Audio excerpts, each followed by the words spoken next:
A title challenge in the league never materialised, and now we've been knocked out of Europe, so all we have left is the German Cup, and today we're at the semi-final stage.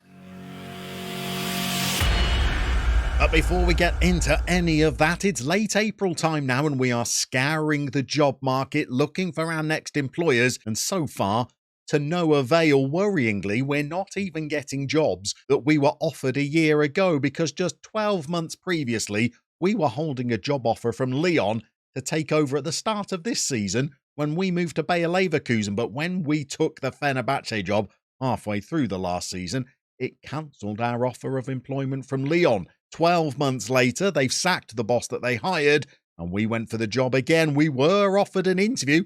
I thought I answered all of the questions correctly, but they turned us down, and the man that they decided to appoint instead was Joe Hart.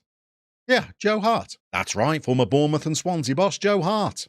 3.5-star boss Joe Hart. Never won anything in his managerial career, Joe Hart. So if we're not even able to get jobs that we were being offered 12 months ago, what that tells us about our time in charge of Bayer Leverkusen, I'm going to leave you to decide. And where that leaves us in terms of getting a good job for our last tour of duty in FM22 Mercenary, goodness only knows. But things have definitely picked up at Bayer Leverkusen. In terms of the club vision, challenging for the Bundesliga title is really the only area where we've let the club down. Granted, that is a big area, but everywhere else we are pleasing the board. We're playing the entertaining football that they asked for. We've also qualified them for the knockout stages of the Champions League, and we've reached the semi-finals of the German Cup, which is the game we're going to take on today. But not until we've updated you on the form, because it has been good. At least it's been good in the league. Elsewhere in the Champions League, I'm afraid we exited with a whimper. We travelled to Chelsea already 3-0 down from the first leg, and 3 had become 4 before Peña scored from the spot. Chelsea were in control for much of this game, and before half-time we were 5-1 down on aggregate. But things have been far more encouraging in the league. In our last episode, you saw us convincingly beat PADERBORN in the Cup,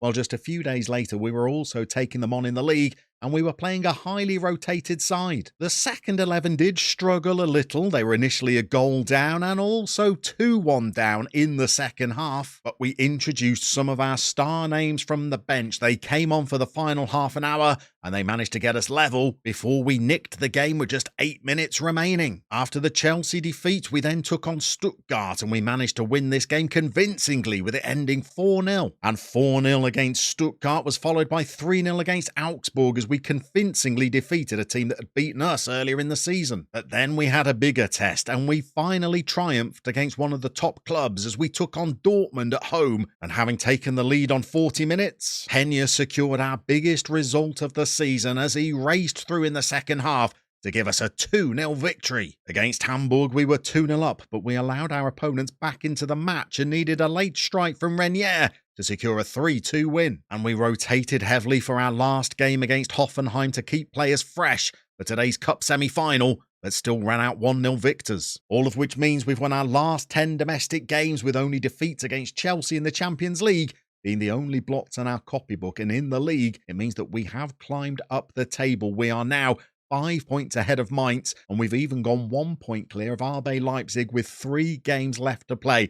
I don't think we're going to make up the 6 points we need to catch Bayern, but it does mean that we might be able to keep Bayer Leverkusen's record alive of always finishing in the top 3 in the Bundesliga in each of the last 11 seasons. But although league form is good today, it is all about the cup, and we are blessed to have a fully fit squad to choose from. We have not sold Junior. We decided to cancel his dream move to Palmeiras and just leave him to rot on the bench. They can sell him after we've gone if they choose. Instead, in our defence today, we're going to be playing Chernishev, a player who's performed okay this season but has struggled with injuries. Alongside him, we're going to be playing Vincent Smits, a Dutch emergency backup centre-half. Since the falling out with Junior, he's become one of our mainstays. And then at the centre of the 3, we're going to be playing Alessandro Pereira. He's only 5'8". His jumping reach is the same number, but a cool, calming presence with a little bit of pace. We will hope the elite midfielder, who's played much of the season at left back, will prove in the centre of the defence. Behind them, we're going to be playing a goalkeeper for whom there are considerable question marks against. This is the instinctive goalkeeping of Federico Cabrera. 2 caps for Spain, although he's not won any since we took over. On paper, his attributes look absolutely superb, but on the pitch, some of his goalkeeping decision-making is pretty wretched. It does say his decision-making is 15. I've not seen that on all occasions this season. Hopefully he won't choose a cup semi-final to throw in another clanger. With Pareda playing in the centre of defence, it means that Cristiano Pedrozzini is going to be playing at left full-back. He's not had the greatest of seasons, but needs must when you're playing 5 defenders and you're desperately short of them to begin with, and you're falling out with one of the better ones at right wing back. We're going to have the Mexican Christopher Mendoza. Again, on paper, looks like a great player.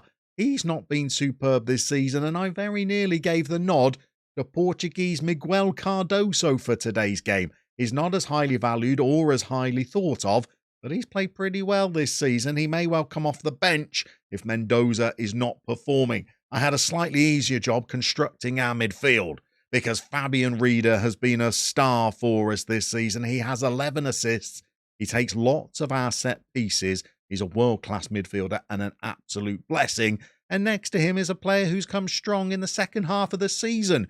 Renier wasn't that involved to begin with, but he's now got 5 assists and 6 goals in just 14 Bundesliga starts, and the 30-year-old Brazilian is going to make the cup semi-final lineup. Ahead of them, we will have another Spaniard, Victor Manzano. This player has had a good season. He struggled a bit with the odd injury as well, but 5 assists and 8 goals in the league in just 21 starts is a good return. And up front, I swear we have 2 players that can cause problems for any defence in Europe. Oscar Mendes has now got 8 goals and 8 assists. A lot of his time has been spent on the right wing, but he knows where the back of the net is as well. And the back of the net is where Roberto Pena seems to spend most of his time. 6'5", but pace and acceleration to burn. He's got 23 goals in 24 Bundesliga starts, making him the top scorer in the division. He's topped that up with goals in Europe and in the Pokal as well. Hopefully, he could be on the score sheet for us this afternoon. We're going to be taking on Borussia Monchengladbach. Let's show you what they've got to offer. Monchengladbach lie 11th in the Bundesliga table, a disappointing placing compared to last season's 5th, and arguably they've not had the most testing run to the semi-final of the Cup. But they have an experienced coach in the form of Mark van Bommel, and some dangerous players in the shape of Esu Pons and German international Mohamed Doci. Expect this to be a tight affair as Leverkusen take on Monchengladbach. So apart from a little bit of match sharpness lacking for Chernishev, the squad are looking fit and good. We've given some of the players a 1-week rest in the build-up to this Cup semi-final to try and give us every chance of making it to the final. We've just had a report to say that Borussia Monchengladbach have lost 3 of their last 5 matches. I guess we're going to be narrow favourites considering where both teams are in the league, but we know it doesn't always work out that way. The crowd have barely taken their seats. We're less than 4 minutes into the game. We've already got a highlight, and Mendoza is in acres of space down the right, and we've made the dream start. Mendes sends the ball down to Mendoza. We said we wanted to see more from him. He's in acres of space, and the man you want in that situation is Pena every day. Despite taking the lead early, we've not had any other further chances, but on 12 minutes, our back 3 are in possession of the football. Paredes doing back heels on the halfway line. I'm not sure that's advisable considering some of the goals we've gifted the opposition at points this season. But we've now got the ball through to Pena up front. He spins. Renier is rushing onto the ball. He's had a great chance to put us 2-0 into the lead, and he's fired it wide. We're attacking once more. Mendoza this time down the right-hand side, a player we expect to see a little bit more from. He's got the ball to Mendes. He's played it infield to Manzano, and now we've released Mendes down the right. Pena sends a header in. He's hit the bar. We are knocking for that second goal. We've been making all of the running in our game, and it looks like Bayern have as well. They are 2-0 up against RB Leipzig. Not the opponent that we'd want if we made it all the way through to the final. But I guess beggars, and we are beggars, cannot be choosers. We may just have won a penalty as well. We've had a corner over on the left. It's been curled in, and the referee is checking VAR to see whether there was some kind of infraction in the box. And indeed there was. So Pena, who's going to step up from the spot, I think he has missed one last season, Otherwise, he's been pretty reliable, and he's gone for that bottom right-hand corner of the goal and fired us up into a 2-0 lead that we might be able to take into the half-time interval. We've matched Bayern now. We're both 2-0 up, and I do have hope that if we were to take on a big club like Bayern in the final, we wouldn't be the cannon fodder that we've been earlier in the season. That result against Dortmund, where we won 2-0, gave me a little hope, and I did make a tactical tweak when we took on Dortmund. Rather than the positive mentality, I just dropped it one notch to balanced, and it seemed to do the trick as we were in control of that game. They had chances to score Dortmund, but we looked pretty ruthless on the counter, so if we could scrape our way into a cup final, and with Bayern 4-0 up, they do look like our opponents, you never know, we might be able to cause a shock. Shortly before half-time, we do have another set play. Peña's gone in at the near post. Looks like it might have taken a deflection after he headed the ball. We are only 2-0 up. We'll tell the players complacency's not an option. Things are going well, but we know you're capable of better was the war cry at half-time, and we've raced through 60 minutes of this game without there being any further incidents. Perhaps we need to look for the bench for something to try and get us that third goal. Victor Manzano is not having his greatest game in the AM slot, despite the fact that he is a blessed footballer, but we do have another on the bench. Jacobo Ceratosa can consider himself pretty unfortunate not to be appearing in this game. He's got 7 assists and 3 goals this season, and maybe he could be the man to come on and make a difference for us in the second half here. We've got 30 minutes to go. If it stays at 2-0, maybe about 80 minutes, we might throw on a little bit of time wasting.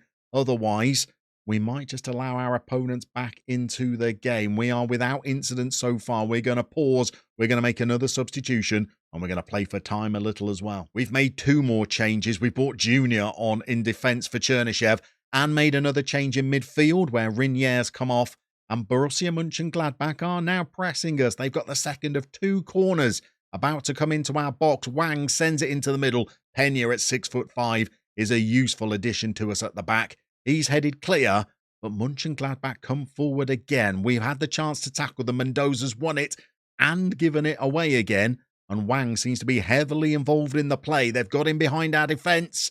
Junior plays the ball back to the keeper. We hack it clear, but it all seems a little bit fraught at the back at the moment. We are approaching stoppage time. We should have enough about us to see our way into a cup final now, although we give the ball away on Monchengladbach's box.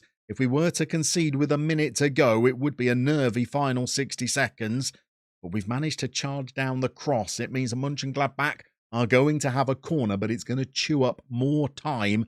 And hopefully we can see out this game. We've got 30 seconds to go. Peña rises again. He is such an aerial presence in both boxes. And Monchengladbach are running out of time now. 20 seconds left. But they're stuck over on the wing and they're struggling to get the ball in the box. And we battle and head it clear once more. Mendes hopes to break for us. He sent the ball to Peña. He's running it into the corners like the old professional that he is. And then he just turns around, completely gives the ball to the opposition. But it is too late for Monchengladbach. We have made it to a German Cup final, but I'm guessing we're going to be playing Bayern. And the outfit from Munich will indeed be our opponents in the final. Is it ominous that they've beaten RB Leipzig 6-1? And we're only narrowly ahead of Leipzig in the league? It may well be, but at least it gives us an exciting episode to come back for next time to end our time at Leverkusen with in FM22 Mercenary.